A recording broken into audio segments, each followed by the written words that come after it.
بسم اللہ الرحمن الرحیم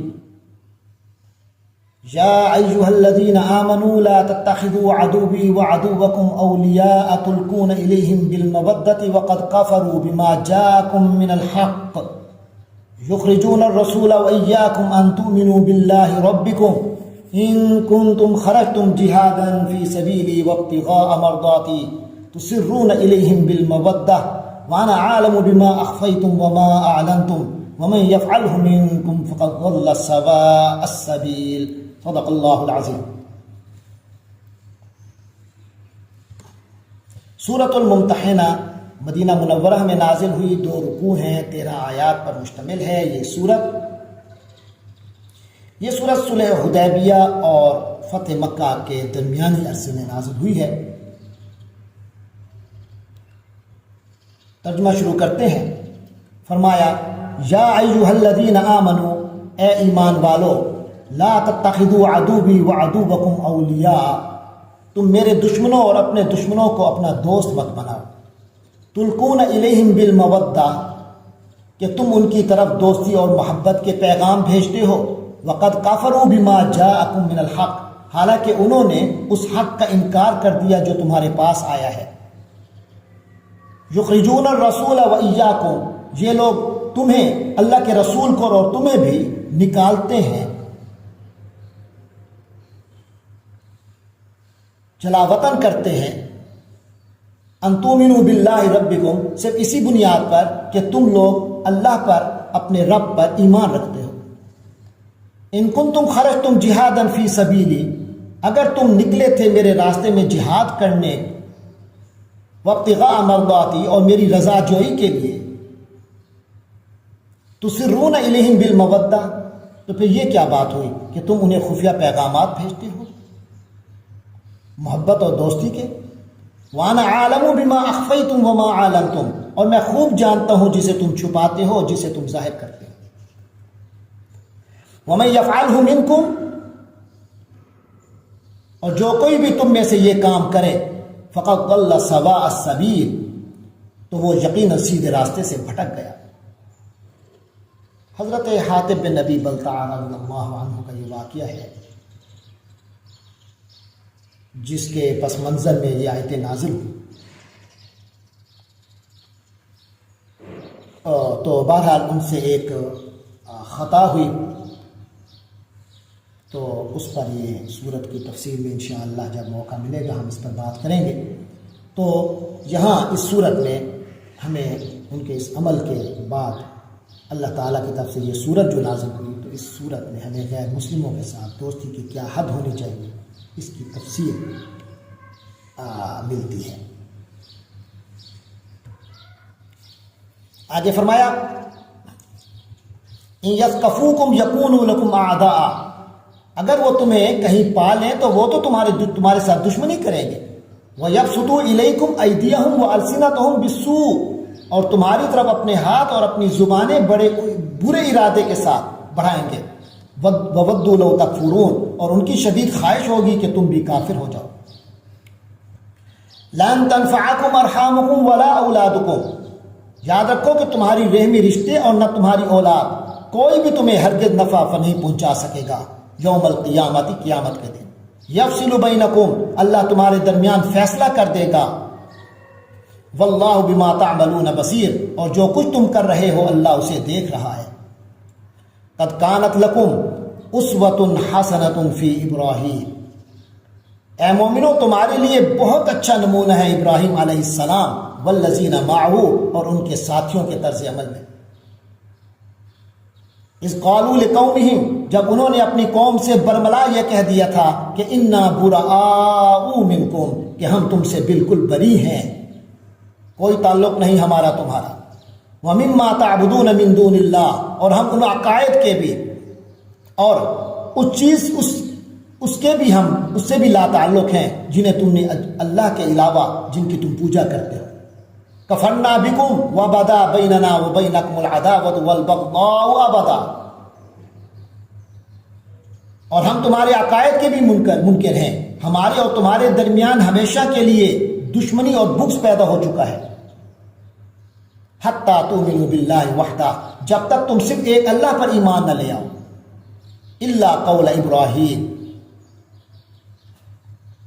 البتہ ابراہیم علیہ السلام نے کا وہ فرمانا لے ابھی ہی اپنے باپ کے لیے ان کا عرض کرنا، اللہ کے اپنے باپ کو ان کا یہ کہنا، لاستغفرن لک، کہ میں آپ کے لیے اللہ سے مغفرت کی دعا ضرور مانگوں گا، وما املک لک من اللہ من شیء، اگرچہ اللہ کے سامنے میں آپ کو کوئی فائدہ پہنچانے کا اختیار نہیں رکھتا، ربنا علیک توکلنا، اے ہمارے پروردگار ہم نے آپ ہی پر بھروسہ کیا، وإلیک انبنا، اور ہم نے آپ سے ہی لو لگائی، آپ ہی کی طرف رجوع ہوئے ہیں، انبنا وإلیک المصیر، اور آپ ہی کی طرف سب کو لوٹ کر جانا ہے۔ ربنا لا تجعلنا فتنة للذین کفروا، اے ہمارے پروردگار تو ہمیں کافروں کے لیے تختہ امتحان نہ بنا دینا، واغفر لنا ربنا، اے ہمارے پروردگار تو ہمیں بخش دے، انک انت العزیز الحکیم، یقیناً تو ہی زبردست اور حکمت والا ہے۔ لقد کان لکم فیہم اسوۃ حسنہ، تو مسلمانوں یقیناً تمہارے لیے ان لوگوں کے طرز عمل میں بہترین نمونہ ہے، لمن کان یرجو اللہ والیوم الآخر، ہر اس شخص کے لیے یہ بہترین نمونہ ہے جو اللہ اور روز آخرت سے امید رکھتا ہے۔ ومن یتولی، اور جو شخص منہ موڑ لے، فإن اللہ هو الغنی الحمید، تو یاد رکھیے کہ اللہ سب سے بے نیاز ہے، بذات خود قابل تعریف ہے۔ عسى اللہ ان یجعل بینکم وبین الذین عادیتم منهم مودہ، یہ بات کچھ بعید نہیں، ان یجعل اللہ، کہ اللہ تعالیٰ ان یجعل بینکم وبین الذین عادیتم منهم مودہ، کہ اللہ تمہارے اور جن لوگوں سے تمہاری دشمنی ہے ان کے درمیان دوستی پیدا کر دے۔ واللہ قدیر، اور اللہ بڑی قدرت والا ہے، واللہ غفور الرحیم، اللہ تو بہت بخشنے والا نہایت رحم فرمانے والا ہے۔ لا ینہاکم اللہ عن الذین لم یقاتلوکم فی الدین، ہاں اللہ تمہیں اس بات سے منع نہیں کرتا کہ جن لوگوں نے دین کے معاملے میں تم سے جنگ نہیں کی، ولم یخرجوکم من دیارکم، اور تمہیں تمہارے گھروں سے نہیں نکالا، ان تبروہم، کہ تم ان کے ساتھ نیکی کرو، وتقسطوا الیہم، یہ انصاف کا معاملہ کرو، ان اللہ یحب المقسطین، یقیناً اللہ تو انصاف کرنے والوں کو پسند کرتا ہے۔ انما ینہاکم اللہ عن الذین قاتلوکم فی الدین، بس اللہ تو تمہیں اس بات سے منع کرتا ہے کہ جن لوگوں نے تمہارے ساتھ دین کے معاملے میں جنگ کی ہے، وَأَخْرَجُوكُم مِّن دِيَارِكُمْ، اور تمہیں تمہارے گھروں سے نکالا ہے، وَظَاهَرُوا عَلَىٰ إِخْرَاجِكُمْ أَن تَوَلَّوْهُمْ، اور تمہیں نکالنے میں ایک دوسرے کی مدد کی ہے، تو اللہ اسی سے منع کرتا ہے أَن تَوَلَّوْهُمْ، کہ تم ان سے دوستی کرو۔ وَمَن يَتَوَلَّهُمْ، اور جو لوگ ان سے دوستی رکھیں گے، فَأُولَٰئِكَ هُمُ الظَّالِمُونَ، وہ ظالم ہیں۔ یا ایھا الذین آمنوا اذا جاءکم المؤمنات، تو اہل ایمان جب تمہارے پاس مومن عورتیں آئیں، مہاجرات ہجرت کر کے، فامتحنوہن، تو ان کا امتحان لے لیا کرو۔ اس آیت میں یہ وضاحت کی جا رہی ہے کہ کوئی مسلمان عورت کسی بھی غیر مسلم کے نکاح میں نہیں رہ سکتی، چنانچہ اگر کسی غیر مسلم کی بیوی مسلمان ہو جائے تو اس کے شوہر کو بھی اسلام لانے کی پیشکش کی جائے گی، اگر وہ بھی عورت کی عدت کے دوران اسلام قبول کر لے تو ان کا نکاح باقی رہے گا، لیکن اگر وہ مسلمان نہ ہو تو اس کی مسلمان بیوی اس کے نکاح سے نکل جائے گی اور عدت کے بعد کسی بھی مسلمان سے نکاح کر سکے گی۔ لہذا فرمایا فَإِنْ عَلِمْتُمُوهُنَّ مُؤْمِنَاتٍ فَامْتَحِنُوهُنَّ، تو ان کا امتحان لے لیا کرو، اللہ اعلم بِإِيمَانِهِنَّ، اللہ ہی ان کے ایمان کے بارے میں بہتر جانتا ہے۔ فَإِنْ عَلِمْتُمُوهُنَّ مُؤْمِنَاتٍ، پھر جب تمہیں یہ معلوم ہو جائے کہ وہ مومن عورتیں ہیں، فَلَا تَرْجِعُوهُنَّ إِلَى الْكُفَّارِ، تو انہیں کفار کی طرف مت لوٹاؤ، کافروں کے پاس واپس نہ بھیجنا۔ لا ہن حل لہم، کیونکہ یہ عورتیں اب ان کے لیے حلال نہیں ہیں، ولا ہم یحلون لہن، اور نہ ہی ان کے وہ مرد ان کے لیے حلال ہیں۔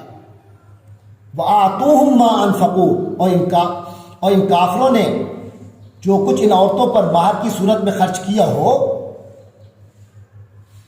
وہ انہیں ادا کر دو۔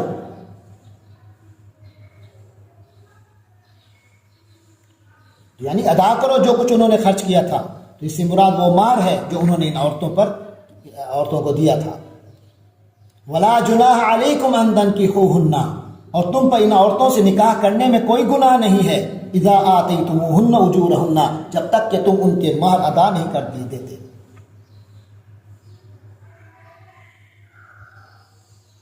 یعنی مہر ادا کر دو تو اب تمہارا نکاح ہو سکتا ہے ان سے۔ ولا تمسکوا بعصم الکوافر، بعصم الکوافر، اور تم کافر عورتوں کی عصمتیں اپنے قبضے میں باقی نہ رکھو۔ واسألوا ما انفقتم، اور جو کچھ تم نے ان کافر بیویوں پر مہر کی صورت میں خرچ کیا تھا تو وہ ان کے نئے شوہروں سے مانگ لو۔ وَلْيَسْأَلُوا مَا أَنفَقُوا، اور انہوں نے جو کچھ خرچ کیا اپنی مسلمان ہو جانے والی بیویوں پر خرچ کیا تھا وہ ان کے نئے مسلمان شوہروں سے مانگ لیں۔ وَلْيَسْأَلُوا مَا أَنفَقُوا، تو وہ بھی مانگ لیں ما انفقوا، جو انہوں نے خرچ کیا ہے۔ ذَلِكُمْ حُکْمُ اللَّهِ، یہ اللہ کا فیصلہ ہے۔ يَحْكُمُ بَيْنَكُمْ، وہ اللہ تمہارے درمیان فیصلہ کرتا ہے۔ وَاللَّهُ عَلِيمٌ حَكِيمٌ، اور اللہ بڑے علم والا، بڑی حکمت والا ہے۔ يَحْكُمُ بَيْنَكُمْ، یعنی وہی تو فیصلہ کرتا ہے تمہارے درمیان، یعنی اللہ۔ وَاللَّهُ عَلِيمٌ حَكِيمٌ، اللہ بڑے علم والا، بڑی حکمت والا ہے۔ وَإِن فَاتَكُمْ شَيْءٌ مِّنْ أَزْوَاجِكُمْ إِلَى الْكُفَّارِ، اور اگر تمہاری بیویوں میں سے کوئی کافروں کے پاس جا کر تمہارے ہاتھ سے نکل جائے، فَعَاقَبْتُمْ، پھر تمہاری نوبت آئے، تو یعنی جب تمہیں موقع ہاتھ آ جائے، فَآتُوا الَّذِينَ ذَهَبَتْ أَزْوَاجُهُمْ مِثْلَ مَا أَنفَقُوا، تو جن لوگوں کی بیویاں جاتی رہی ہیں ان کو اتنی رقم ادا کر دو جتنی انہوں نے اپنی ان بیویوں پر خرچ کی تھی، مثل ما انفقوا، جتنا انہوں نے خرچ کیا تھا۔ واتقوا اللہ الذی انتم بہ مؤمنون، اللہ سے ڈرتے رہو جس پر تم ایمان لائے ہو، جس پر تمہارا ایمان ہے۔ یا ایھا النبی، اے نبی صلی اللہ علیہ وسلم، اذا جاءک المؤمنات، جب آپ کے پاس مومن عورتیں آئیں، یبایعنک، آپ سے بیعت کرتی ہوں وہ، علی اللہ یشرکن باللہ، تو بیعت ان کی اس بات پر ہوگی کہ وہ اللہ کے ساتھ کسی کو شریک نہیں کریں گی، شیئن کچھ بھی، ولا یسرقنا، اور نہ وہ چوری کریں گی، ولا یزنینا، اور نہ بدکاری کریں گی، ولا یقتلن اولادہن، اور نہ وہ اپنی اولاد کو قتل کریں گی، ولا یاتین ببہتان یفترینہ، اور نہ وہ کوئی بہتان باندھیں گی جو انہوں نے گھڑ لیا ہو، بین ایدیہن وارجلہن، اپنے ہاتھوں اور اپنے پاؤں کے درمیان، ولا یعصینک فی معروف، یہ عربی محاورے کے مطابق ہاتھوں اور پاؤں کے درمیان بہتان باندھنے کا کیا مطلب ہے، اس کے بارے میں دو مطلب بیان کیے گئے ہیں۔ ایک یہ کہ کھلم کھلا اور جانتے بوجھتے کسی پر جھوٹا بہتان باندھا جائے۔ دوسرا یہ مطلب ہو سکتا ہے کہ وہ کسی ایسے شخص کو اپنے شوہر کا بیٹا قرار دیں جو در حقیقت اس کا نہیں ہے۔ جاہلیت کے زمانے میں عورتیں یا تو کسی اور کا بچہ اٹھا لاتی اور کہتی کہ یہ میرے شوہر کا بچہ ہے، یا جانتے بوجھتے زنا کرتی اور اس حرام کی اولاد کو اپنے شوہر کی طرف منسوب کرتی تھی۔ یہاں اس گھناؤنے جرم سے باز رہنے کا معاہدہ کرانا مقصود ہے۔ یاد رکھیے کہ حضور اکرم صلی اللہ علیہ وسلم جب کسی عورت کو بیعت کرتے تھے تو اس کا ہاتھ اپنے ہاتھ میں لے کر نہیں کرتے تھے، بس زبانی بیعت فرما لیتے تھے۔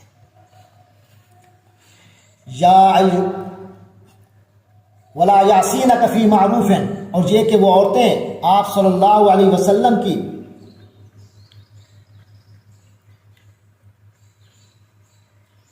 نافرمانی نہیں کریں گی بھی کسی بھلے کام میں، اور نہ کسی بھلے کام میں آپ صلی اللہ علیہ وسلم کی نافرمانی کریں گی، فبايعهن، تو اے نبی ان کو بیعت کر لیا کرو، واستغفر لهن اللہ، اور ان کے حق میں اللہ سے مغفرت کی دعا کیا کیجئے، ان اللہ غفور رحیم، یقیناً اللہ بہت بخشنے والا بڑا مہربان ہے۔ یا ایھا الذین آمنوا لا تتولوا قوما غضب اللہ علیہم، اے اہل ایمان ان لوگوں کے ساتھ دوستی مت کرو جن پر اللہ کا غضب نازل ہوا۔ قد یئسوا من الآخرہ، یہ لوگ آخرت سے مایوس ہو چکے ہیں، کما یئس الکفار من اصحاب القبور، جیسے کہ کفار مایوس ہو چکے ہیں اصحاب قبور سے۔ یعنی جس طرح کافر لوگ اپنے مرے ہوئے رشتہ داروں باپ دادوں سے مایوس ہیں کہ ان کو کوئی فائدہ پہنچا سکیں، اس طرح یہ لوگ آخرت کی زندگی سے مایوس ہیں۔ بعض حضرات نے اس کو یوں بیان فرمایا ہے کہ یہ لوگ آخرت سے ایسے ہی مایوس ہو چکے ہیں جیسے وہ کافر مایوس ہیں جو قبروں میں جا چکے ہیں۔ تو اس صورت میں مطلب یہ ہوگا کہ جو کافر قبروں میں جا چکے ہیں انہوں نے اپنی آنکھوں سے دیکھ لیا ہے کہ آخرت کی زندگی میں ان کا کوئی حصہ نہیں، اس طرح یہ لوگ بھی آخرت کی زندگی سے مایوس ہو چکے ہیں۔